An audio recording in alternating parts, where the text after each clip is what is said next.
his vehicle.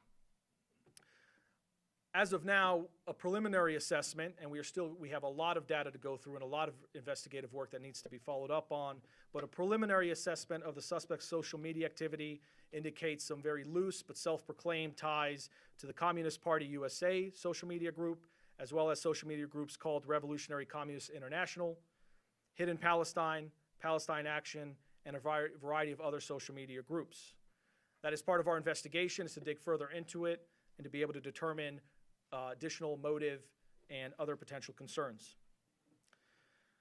At this point in time, the suspect was placed immediately on 24/7 surveillance by our specialized units to ensure public safety and preserve evidence.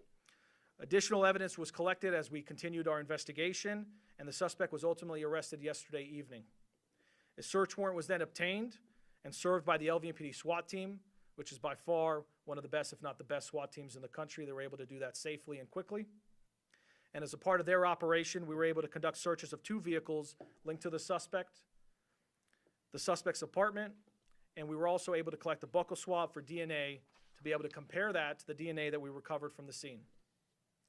Our searches revealed numerous items of interest to include multiple rifles, a shotgun, a handgun, and miscellaneous gun parts.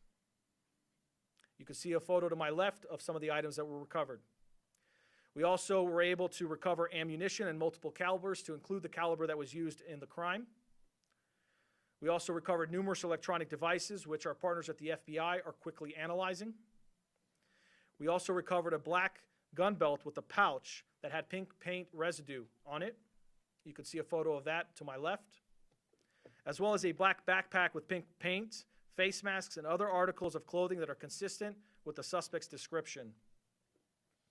We also recovered other key pieces of evidence that we're still evaluating at this time that do connect the suspect to this attack. Finally, I will also say about the search warrants, we were able to do a buccal swab. We were able to, our lab did an amazing job quickly collecting that evidence and analyzing it. They worked through the night, nonstop, late hours, because they know how important this case is to our community. And ultimately, that DNA that was collected from our subject does match. It was a positive identification to the DNA that we collected on scene.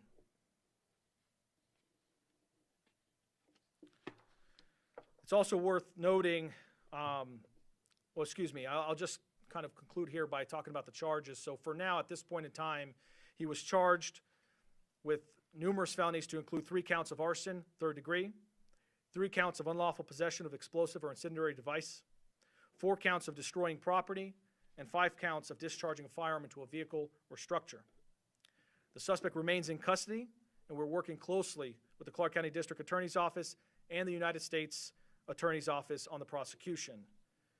And with that, I do want to transition to our federal partners, and I'll just emphasize this. I said this last time, which is our partnership is second to none. And it goes with all of our partners that we have, the Fusion Center, but particularly with the Federal Bureau of Investigation and the special agent in charge that's here. We've had a remarkable relationship, and this has proven true in this case as well. We've worked hand in hand on all of these cases and on this case as well, and we have a tremendous amount of resources behind it because of the sheriff and the SAC being so committed on this case.